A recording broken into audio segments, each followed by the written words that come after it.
반갑습니다. 2월 14일 오후 김영윤TV 시작하겠습니다.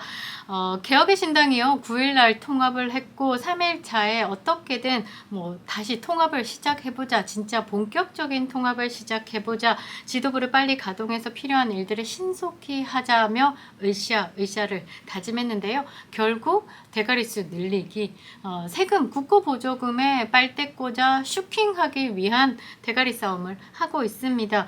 이게 이낙연의 개혁의 신당이 처음에는요 약간 민주당의 악재로 작용할 수 있다라는 평이 있었는데, 이준석과 손을 잡는 순간 이 민주당에는 호재로 작용하고 있다는 것, 그리고 지금 조국의 신당 창당에 대한 발표로 민주당이 조금 술렁이고 있다. 민주당에는 원래 퇴로라는 게 좀 필요한데 이낙연이 버티고 있는 곳이 퇴로가 될 수 있었지만 이준석과 손을 잡으면서 그 퇴로가 막혔다. 그런데 새로운 조국의 신당에 대한 기대를 가지고 있다. 임종석이 조국의 신당에 간다고 하면 또 다른 판이 만들어질 거라고 저는 보고 있는데요. 이 개혁의 신당이 위성정당을 만들지 않겠다. 이준석은 비례대표를 고려하지 않는다. 이낙연은 광주 출마에 대해서 당과 논의하겠다라고 말을 했는데 정치판이 다 헛소리이기 때문에 믿지는 않겠습니다만, 9일날 이준석이 MBN 인터뷰에서 이렇게 얘기를 합니다. 다음 주까지 의석수가 6개에서 7석 정도 늘어날 거다. 확신한다. 3월 중순쯤에는 기호가 확정되는 쪽이죠. 그때가 되면 교섭단체가 될 수 있다라는 자신감을 보였는데요. 개혁의 신당의 핵심 관계자가 YTN 통화에서도 이렇게 말을 합니다. 국민의힘과 민주당 연휴 직후 의원이 2명에서 3명 정도 영입될 것으로 본다. 제3지대 선택지가 간명해져서 양당의 공천이 본격화되면 총선 전에 20명 정도 가능하다라는 자신감을 보였는데요. 온갖 세력이 모여가지고 잡탕밥을 만든 이 개혁의 신당, 페미, 친문, 좌파, 보수 다 모였죠. 이게 개혁의 신당입니다. 이준석이 가장 잘 맞는 옷은 제수복이고 잘 맞는 곳을 찾은 것이 아닐까, 제일 잘 맞는 곳에 들어갔다라고 생각을 했는데요. 펜코에 상주하는 이준석에게는 악재가 계속 쌓이고 있죠. 9일 합당으로 인해서 정통 보수의 재건을 이야기하고 사회적 보수를 말하던 이준석의 지지자들에게는 사실 이거는 거의 충격이었고, 그 정당법도 위반해 가면서 지지자들에 대한 의견도 수렴하지 않았다는 부분에 대해서 비토가 일고 있는데요. 거의 폭발 직전이라고 합니다.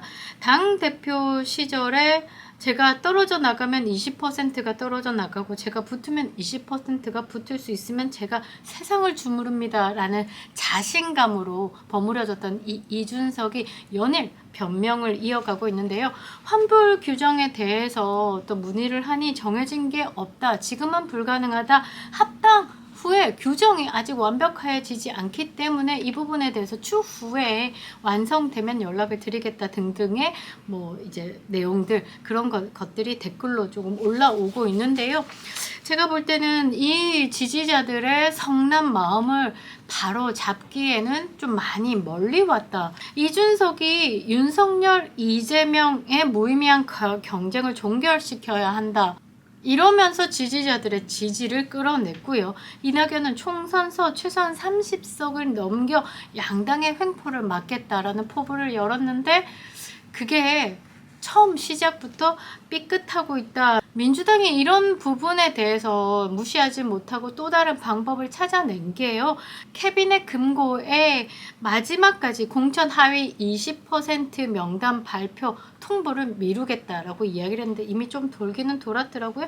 자객 공천이 활발해질수록 민주당 경선이 흥행이 예정될 거고 제3지대에는 또 관심이 떨어질 거고, 이렇게 현역 반명 대 친명, 원외 친명의 승부가 또 재미를 주는데요. 경선이 사실 선거의 꽃이죠. 이렇게 또 전국적인 관심을 끌어내고 한동훈 비대위가 또 공천에서 또 끌어내면 이 3지대는 거의 뭐 소멸 단계로 가야 된다라고 보고 있는데, 여기서도 포인트가 탈락한 사람들이 이낙연의 신당으로 가지 않는다는 게 가장 중요한 것이라고 보면 됩니다. 왜? 지금 이낙연과 이준석이 공동대표라고 얘기하지만 정당법에서 등록된 대표는 이준석입니다. 그래서 그들에게는 이준석 밑으로 들어가라는 생각이 있다는 거죠. 옥새가 이준석 거라는 겁니다. 그 정당의 옥새가. 그래서 그들이 공천에 탈락한 후에는 이낙연의 당으로는 절대 갈 수가 없다. 갈 일도 없다는 게 아마 제3당 개혁의 신당에서 좀 어그러진 계획이 아닐까라고 보는데요. 여기에 13일 날 떴던 또 뉴스에서 개혁의 신당 이제 답 없다. 여기서 끝! 영입인재 1호가 문제였습니다. 영입인재 1호로 타진되고 있던 사람이 국민의힘에 있던 황보승입니다. 이 황보승이는요, 2020년 4월에 21대 총선으로 당선이 됐고요. 2021년 6월에 이준석의 당대표 시절 취임하자 즉각적으로 수석 대변인 자리에 임명을 합니다. 그러니까 황보승이와 굉장히 연관이 있다라고 보시면 되겠죠.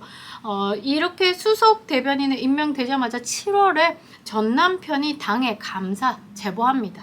문제가 있다. 그리고 8월에 불륜 사실이 보도가 되면서 이 사생활 논란에 사퇴를 합니다. 2월 15일 전에 그 정당법에 따른 국고보조금 6억을 받기 위해서 지금 현재 의원 4명의 의원을 보유하고 한 사람만 더 늘리면 6억을 받을 수 있기 때문에 이 플랜으로 제일 처음 영입한 게 황보승희 이후로는 이제 없다고 생각하시면 될 것 같습니다. 황보승희가 어떤 사람이냐?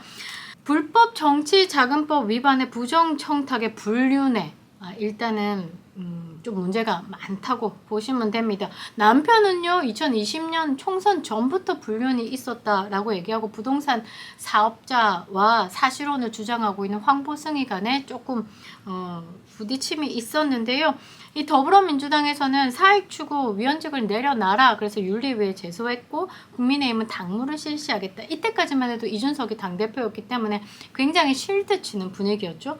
관련자들의 소명을 요청한다. 출석 조사를 하겠다는 등 약간 이 징계 소극적인 모습을 보이면서 문제가 됐었죠.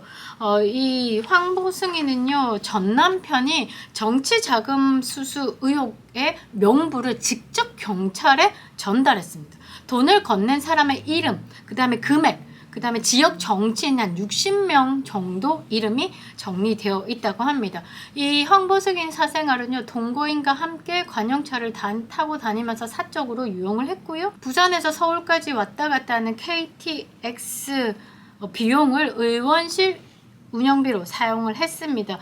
그래서 이런 부분이 문제가 불거지자 22대에는 불출마하겠다라는 선언을 하고 탈당을 했음에도 불구하고 이렇게 이 개혁의 신당에 들어간다 만다 밀당을 하고 있다는 거죠. 13일날 매일경제 통화에서 이렇게 말합니다. 이원욱 의원과 만났다. 지역구 출마 제의를 받았다. 그리고 허은하 의원과도 만났다. 접촉이 있었다라고 얘기를 합니다. 그러면서 너무 웃긴 게요. 거대 야당 속에서는 의원의 특권을 내려놓기 힘들다. 내려놓는 거는 개인의 마음이고 개인의 결정인데 뭐 거대 야당 핑계댈 게 뭐 있습니까? 정말 지금 탈당이 아니라 사생활 논란과 정치자금법 위반으로 기소가 되어 있으면 의원직 자기가 내려놔야죠. 근데 박탈당할 때까지 버티겠다라는 말이 있죠. 그리고 이재명의 형수 욕설만큼 그 정도의 농도 짙은 수위의 욕설은 전 남편과 하는데요. 거랍니다. 그런 사람이 거대 야당의 그 속에서는 국회의원의 특권을 내려놓기가 굉장히 힘들었는데 개혁의 신당에 가면 이 특권 내려놓기 부분에 대해서 역할을 하고 싶다라고 이야기를 합니다. 그냥 입 벌리고 마음대로 떠들고 있다라는 생각을 지울 수가 없는데요. 거의 쓰레기 하치장 수준의 모음, 줍줍줍이라고 보시면 됩니다. 이게 조삼모사라는 느낌이 드는 거죠. 이 황보승희의 영입 이후에 과연 줄줄이 영입이 가능할까? 처음 시작부터 막혔는데 황보승이로. 지금 국민의힘이 586 운동권의 청산을 구도를 잡으면서 이번 총선에 달리고 있습니다. 그런데 희한하게도 민주당, 이재명도 민주당 내에서 운동권 청산론을 내걸고 있습니다. 지금 그렇게 또 자세히 한 번 더 들어가 보니까 운동권 청산론이지만 그 계파를 다르게 하는 거죠. 기존에 잘 먹고 잘 살고 특혜를 누려왔던 운동권인 전대협 출신들 쏟아내고 이재명 밑으로 붙어 있는 세력을 다시 꽂아 놓겠다. 지금 이렇게 찐면과 친문의 싸움이 일어나고 있습니다. 어쨌든 전체적인 그 운동권 청산론이라서 뭐 나쁘지는 않을 듯 한데요. 제발 이번 총선이 개인이 아니라 개인의 국회의원 배지를 다는 게 아니라 진영을 떠나서 한 나라의 운명이 걸렸다라고 생각해 주시면 그게 정답일 것 같습니다. 김영현 TV였습니다.